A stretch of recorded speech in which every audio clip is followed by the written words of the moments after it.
Welcome to job updates in Telugu YouTube channel. Government అండర్టేకింగ్లో work చేసేటువంటి ECGC అనే ప్రభుత్వ సంస్థలో ఖాళీగా ఉన్నటువంటి ఎగ్జిక్యూటివ్ ఆఫీసర్ అనే జాబ్స్ కోసం అఫీషియల్గా నోటిఫికేషన్ రిలీజ్ చేయడం జరిగింది. ఈ జాబ్స్కి సంబంధించి నెలకు 1,60,000కు పైగా శాలరీ రావడం జరుగుతుంది. ఇంత పెద్ద మొత్తంలో శాలరీ ఉంది కాబట్టి దీనికి ఎక్స్పీరియన్స్ ఏమన్నా ఉండాలేమో ఈ జాబ్స్కి అనుకుంటారు.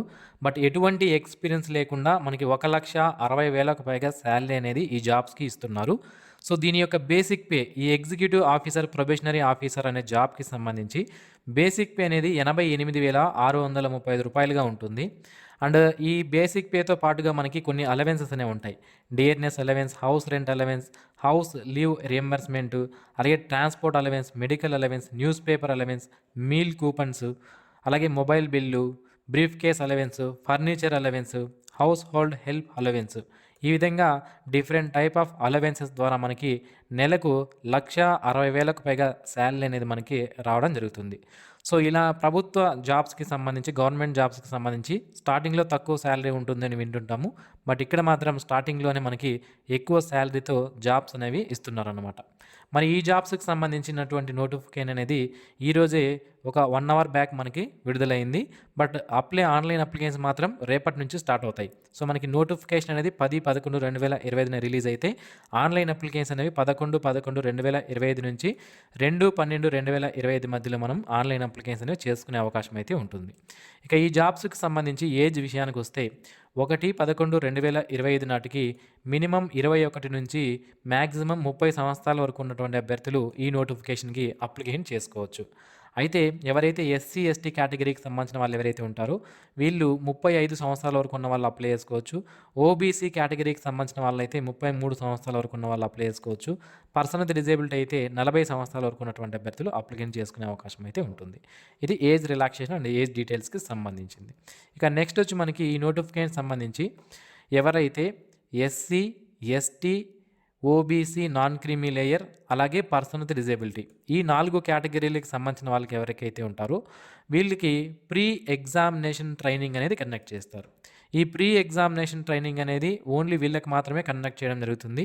ఆన్లైన్ అప్లికేషన్ మీరు ఫిలప్ చేసేటప్పుడే ఈ ప్రీ ఎగ్జామినేషన్ ట్రైనింగ్ మీకు కావాలా వద్దా అని ఒక కాలం ఉంటుంది. అక్కడ మీరు కావాలి అని పెట్టుకుంటే మాత్రమే ఈ ప్రీ ఎగ్జామినేషన్ ట్రైనింగ్ అనేది కండక్ట్ చేస్తారు. అసలు ఏంటి ఈ ప్రీ ఎగ్జామినేషన్ ట్రైనింగ్ అంటే సో మనకి ఎగ్జామినేషన్ కంటే ముందు, అంటే ఆన్లైన్ ఎగ్జామినేషన్ మనకి కండక్ట్ చేస్తారు కదా, దానికంటే ఒక వారం రోజులు పాటు మనకి దానికంటే ముందు ఎగ్జామినేషన్ కండక్ట్ చేసే దానికంటే ముందు మనకి, సో ఇక్కడ మనం చూసుకున్నట్లయితే ఎగ్జామినేషన్ అనేది మనకి ఎప్పుడు ఉంటుంది? 11/1/2026 ఉంటుంది. బట్ ప్రీ ఎగ్జామినేషన్ ట్రైనింగ్ అనేది ఎప్పుడు కండక్ట్ చేస్తారు? 15/12/2025 నుంచి కండక్ట్ చేయడం జరుగుతుంది అని ఇవ్వడం జరిగిందనమాట. సో దీని ద్వారా ఉపయోగం ఏంటి SC, ST, OBC, non creamy layer, person with disability వాళ్ళకి అంటే, ఈ ఎగ్జామినేషన్ సిలబస్ ఏదైతే ఉంటుందో దానిపైన వీళ్ళకి ట్రైనింగ్ అనేది ఇస్తారు. సో ఏ పార్ట్ నుంచి ఎక్కువగా క్వశ్చన్స్ వచ్చే అవకాశం ఉంది అండ్ దానిపైన వీళ్ళకి నాలెడ్జ్ పెంచడానికి ప్రీ ఎగ్జామినేషన్ ట్రైనింగ్ అనేది ఇవ్వడం జరుగుతుంది. సో ఈ కేటగిరీకి సంబంధించిన వాళ్ళు మీరు ఆన్లైన్ అప్లికేషన్ చేసేటప్పుడే మీరు కావాలా వద్దా ప్రీ ఎగ్జామినేషన్ ట్రైనింగ్ అనేది మీరు సెలెక్ట్ చేసుకోవాల్సి ఉంటుందన్నమాట. ఇక ఈ జాబ్స్కి సంబంధించి ఎగ్జామినేషన్ సెంటర్స్ విషయానికి వస్తే బిఫోర్ దట్ మనకి సెలక్షన్ ప్రొసీజర్ చూద్దాం. సో సెలక్షన్ ప్రొసీజర్ అనేది మనకి సింగిల్ స్టేజ్ ఎగ్జామినేషన్ మరియు ఇంటర్వ్యూ ద్వారా కండక్ట్ చేస్తారు. అయితే ఈ సింగిల్ స్టేజ్ ఎగ్జామినేషన్లో మల్టిపుల్ చాయిస్ క్వశ్చన్స్ అనేవి ఉంటాయి. మొత్తం 200 క్వశ్చన్స్ అనేవి ఉంటాయి. డిస్క్రిప్టివ్ పేపర్ మనకి 40 మార్కులకి ఉంటుంది. సో మొదటగా objective type multiple choice questions సంబంధించి రీజనింగ్ ఎబిలిటీ నుంచి 50 క్వశ్చన్లు 50 మార్కులకి, 40 నిమిషాల టైం స్లాట్ అనేది దీనికి ఉంటుంది. నెక్స్ట్ ఇంగ్లీష్ లాంగ్వేజ్ సంబంధించి 40 క్వశ్చన్లు 40 మార్కులకు 30 మినిట్స్ టైం స్లాట్ ఉంటుంది. కంప్యూటర్ నాలెడ్జ్ సంబంధించి 20 క్వశ్చన్లు 20 మార్కులు 10 మినిట్స్ టైం స్లాట్ ఉంటుంది. జనరల్ అవేర్నెస్ సంబంధించి 40 క్వశ్చన్లు 40 మార్కులు 20 మినిట్స్ టైం స్లాట్ ఉంటుంది. యాప్టిట్యూడ్ సంబంధించి 50 క్వశ్చన్లు 50 మార్కులు 40 మినిట్స్ టైం స్లాట్ అనేది ఉంటుంది. ఈ విధంగా టోటల్ 200 క్వశ్చన్స్ అనేవి ఉంటాయి. 200 మార్క్స్కి ఎగ్జామినేషన్ కండక్ట్ చేస్తారు. 140 మినిట్స్ టోటల్ టైం అనేది మనకి ఇవ్వడం జరుగుతుంది. సెక్షన్ వైజ్గా మనకి టైం స్లాట్ అనేది సపరేట్గా ఉంటుంది. దీని తర్వాత ఆబ్జెక్టివ్ టైప్ టెస్ట్ కంప్లీట్ అయిన తర్వాత మనకి ఇప్పుడు ఫస్ట్ నేను చెప్పింది ఏంటి, జనరలిస్ట్ అనే పోస్టుకి సంబంధించి.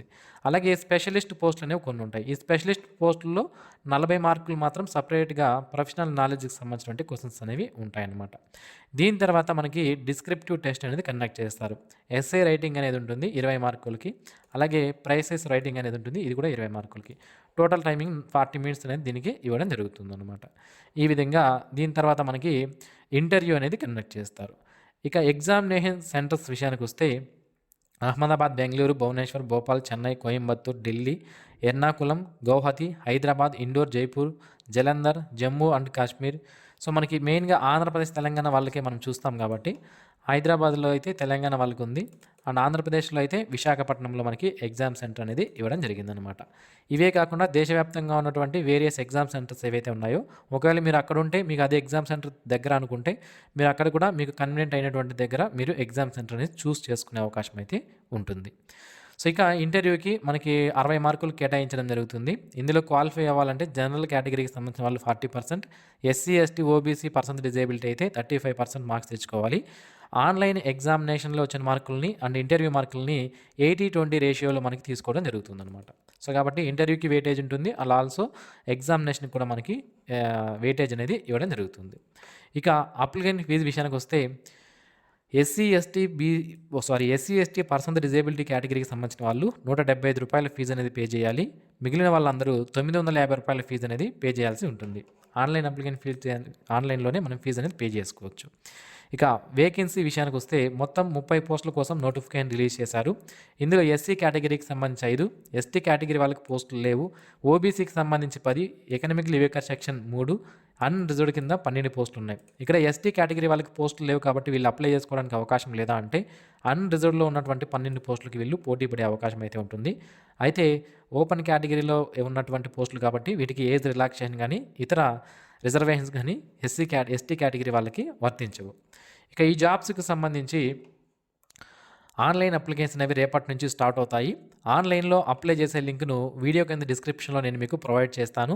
అక్కడి నుంచి మీరు ఆన్లైన్లో అప్లికేషన్ అనేది చేసుకోవచ్చు. సో మరిన్ని ఇలాంటి డైలీ జాబ్ అప్డేట్స్ మిస్ అవ్వకుండా పొందడానికి మన జాబ్ అప్డేట్స్ తెలుగు యూట్యూబ్ ఛానల్కి సబ్స్క్రైబ్ చేసుకోండి.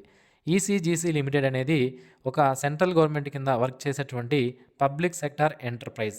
Export credit guarantee corporation of India limited అనేది పబ్లిక్ సెక్టర్ ఎంటర్ప్రైజ్ కాబట్టి ఇవన్నీ కూడా పర్మనెంట్ సెంట్రల్ గవర్నమెంట్ ఉద్యోగాలు. సో ఇది ఫ్రెండ్స్ ఈ నోటిఫికేషన్ సంబంధించిన పూర్తి వివరాలు. ఈ వీడియో మీకు నచ్చినట్లయితే లైక్ చేయండి. మరిన్ని ఇలాంటి డైలీ జాబ్ అప్డేట్స్ మిస్ అవ్వకుండా పొందడానికి ఛానల్కు సబ్స్క్రైబ్ చేసుకోండి. Thanks for watching this video. Have a nice day friends.